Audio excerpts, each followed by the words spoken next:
செய்தியாக பார்த்து வருகிறோம். தொகுதி பங்கீடு குறித்து வைகோ அப்செட்டில் இருப்பதாக தற்போது தகவல் கிடைத்திருக்கிறது. 2 முறை பேச்சுவார்த்தை நடத்தியும் அதிமுகவிற்கு ஒரு சீட்டு மட்டுமே ஒதுக்கியிருப்பதாக தற்போது தகவல் வெளியான நிலையில் வைகோ அது குறித்து அதிருப்தியில் இருப்பதாக தெரிவிக்கப்பட்டிருக்கிறது. இது தொடர்பான மேலும் விவரங்களை செய்தியாளர் பாரி கார்த்திக் வழங்கிட கேட்கலாம். பாரி கார்த்திக், வணக்கம். மேலும் விவரங்கள். வணக்கம். திமுக மற்றும் மதிமுகவுடைய பேச்சுவார்த்தை 2ஆம் கட்ட பேச்சுவார்த்தை நேற்று தினம் அறிவாலயத்தில் நடைபெற்றது. இந்த பேச்சுவார்த்தையின் போது திமுக சார்பில் அமைக்கப்பட்டிருக்கக்கூடிய பேச்சுவார்த்தை குழுவுடைய தலைவர் TR பாலு அவர்கள் தலைமையில் அடங்கிய குழுவும், அதே போல மதிமுக சார்பில் அந்த கட்சியினுடைய அவைத்தலைவர் அர்ஜுன் ராஜ் அவர்கள் தலைமையில் அமைக்கப்பட்ட குழுவும் நேற்று 2ஆம் கட்டமாக சந்தித்து பேசினார்கள். அப்போது மதிமுக சார்பில் 2 மக்களவை தொகுதியும் 1 மாநிலங்களவை தொகுதியும் மாநிலங்களவையிடமும் கொடுக்க வேண்டும் என்று திமுகவிடம் கோரிக்கை வைத்தார்கள். ஆனால் 2ஆம் கட்ட பேச்சுவார்த்தையின் போது திமுக சார்பில் 1 மக்களவை மட்டுமே மதிமுகவிற்கு ஒதுக்க முடியும் என்றும் தீர்மானமாக குறிப்பிட்டார்கள்.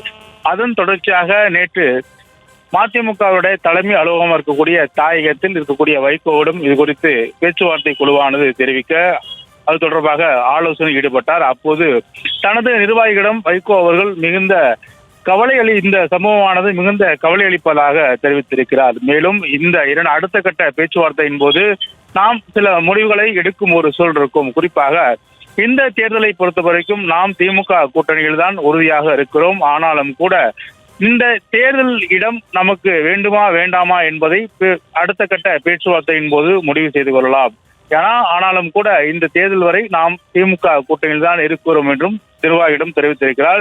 மேலும் வருகின்ற நாடாளுமன்ற தேர்தலில் நாம் திமுக கூட்டணியில் தான் இருப்போம் என்று உறுதியாக சொன்ன வைகோ, ஆனால் தேர்தலில் பங்கேற்கிறோமோ இல்லையா என்பது அடுத்த கட்ட பேச்சுவார்த்தையின் போது தெரிய வரும் என்றும் தெரிவித்திருக்கிறார். குறிப்பாக திமுக சார்பில் சொல்லப்பட்டிருக்கூடிய அந்த 1 மக்களவை இடம் என்பது வைகோவை மிகுந்த அப்செட் படுத்தியதாகவே கூறப்படுகிறது.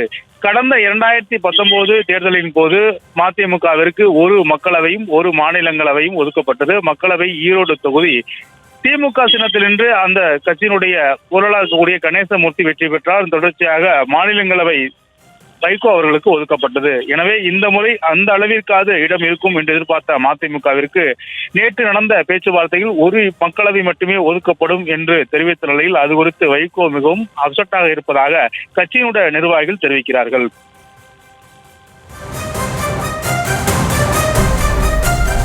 விவரங்களுக்கு நன்றி பாரி கார்த்திக்.